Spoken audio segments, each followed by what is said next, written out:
ওই অগণিত ভক্ত যে পথ দিয়ে হেঁটে গিয়েছে, জমিদার প্রতাপরুদ্র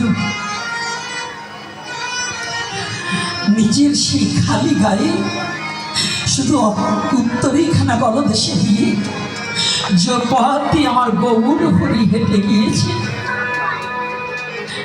দূরে দাঁড়িয়ে দেখে সমস্ত মানুষ হেঁটে গিয়েছে, কিন্তু এত মানুষের ভিড়েও একটা চরণ রয়েছে যে চরণের সাথে কোনো চরণ চিহ্নের সাথে মিশ্রণ হয়নি।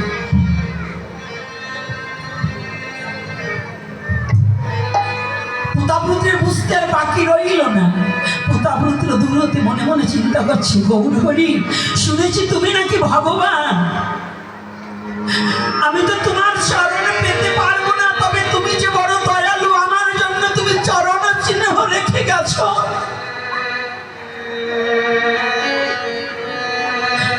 গৌর হরি, এ জীবনে তো আমি আর তোমার চরণ পাবো না, আমি আজ তোমার চরণ চিহ্নের পরে আমার এই তনুখানা গড়াগড়ি দিয়ে আমি তোমার ওই চরণ ধুলি আমার অঙ্গে মাখিব মাখিব।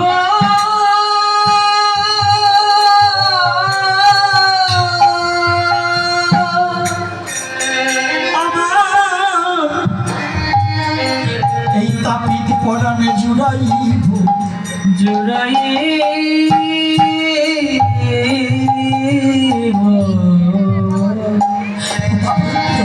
জমিদার হয়ে আজ দিনহীন কাঙালের মতোই ধুলার মাঝে ঘোরাঘুরি দিচ্ছে, আর ওই ধুলি কোনো সর্প অঙ্গে মেখে দিচ্ছে।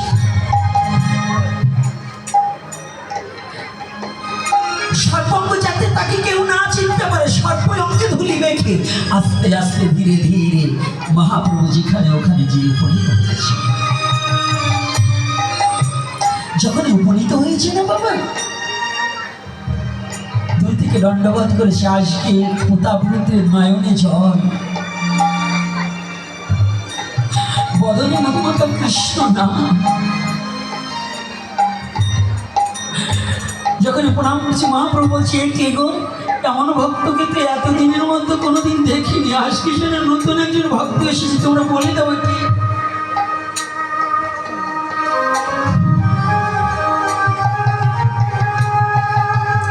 তোমরা বলে দাও কি? আর ভক্ত বলছি, কেন প্রভু চেনেননি?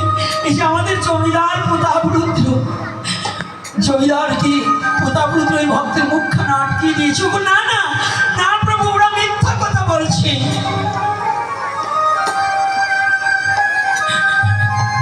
জানো প্রভু,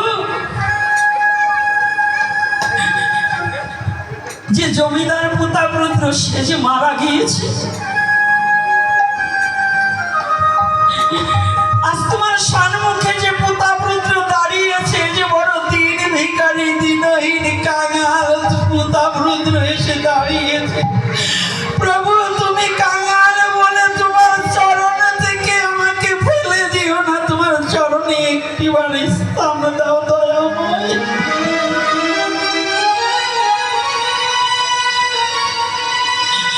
এ জগতে আমি কাঙাল বলে তুমি আমাকে ফেলে দিও না।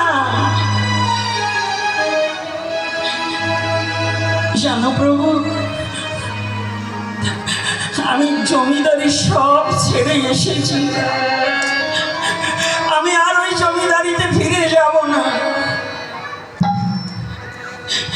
কিন্তু একটা কথা দাও। আর জানো প্রভু, আমি দাঁড়িয়েছি কেন? এই জগতের মাঝে তোমার চরণ ছাড়াই আমার আর কিছু নাই, তোমার চরণ ছাড়াই আমার